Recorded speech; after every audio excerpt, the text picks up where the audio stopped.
PFC spiritual ప్రేక్షకులకు స్వాగతం. ఈ వారం రాశిఫలాలు పరిశీలిద్దాం.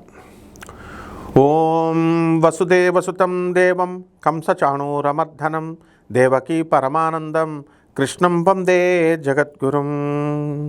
శ్రీ రాధాకృష్ణాభ్యాం నమః. కృష్ణం వందే జగద్గురుం, అర్జునం వందే జగదేకవీరం. ఈ వారం మనకి గ్రహ స్థితిగతులు చూద్దాం, ఏ ఏ రాశుల్లో ఉన్నాయో. మరి కుజుడు ఆగస్టు 2 వరకు కూడా వృషభ రాశిలో ఉన్నాడు. శని మనకి వక్రించలేదు, ఇంకా జూలై 27కి వక్రిస్తాడు. రాహు కుంభరాశి, కేతువు మనకి సింహరాశి. శుక్రుడు జూలై 4నే సింహరాశి ప్రవేశం చేశాడు.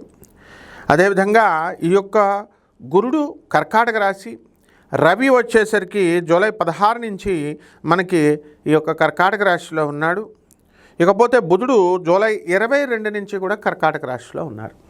దీన్ని బట్టి ద్వాదశ రాశుల వారికి అందరికీ కూడా ఒక్కొక్క రాశి వారిగా ఏముందో ఎలా ఉంటుందో ఈ వీడియోలో చూద్దాం.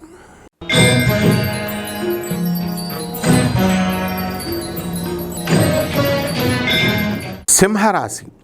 ఈ సింహరాశి వారికి అందరికీ కూడా మనకి జన్మంలో ఉన్నటువంటి ఈ యొక్క శుక్ర కేతు గ్రహాల ప్రభావం వలన ఆధ్యాత్మికత అనేటటువంటిది ఎక్కువ పెరుగుతూ ఉంటుంది.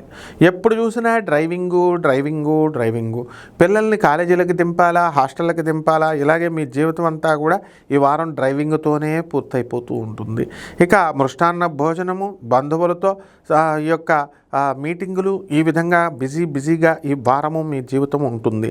అలాగే వ్యయములో ఉన్నటువంటి గురు, రవి, బుధ గ్రహాల ప్రభావం వలన మీకు వ్యయము, అంతేకాదు మీరు షూరిటీ సంతకాలు ఏవైతే మీరు గతంలో మీరు పెట్టారో వాళ్ళంతా కూడా కట్టకపోవడం వల్ల వాళ్ళందరూ మీ ఇళ్ళకి రావడం, మీకు చిన్న తలపోటులు తీసుకురావడము, ఇలాంటివన్నీ కూడా జరుగుతాయి.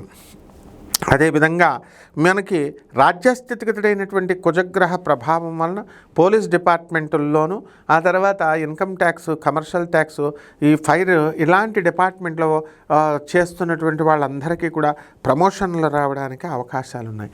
వ్యాపారాలు చేసేటటువంటి వాళ్ళకి, హోల్సేల్ వ్యాపారాలు, గోల్డ్ షాపులు, పాడి పరిశ్రమలు చేసేటటువంటి వాళ్ళందరికీ కూడా బ్రహ్మాండమైన ఆదాయాలు పెరుగుతాయి.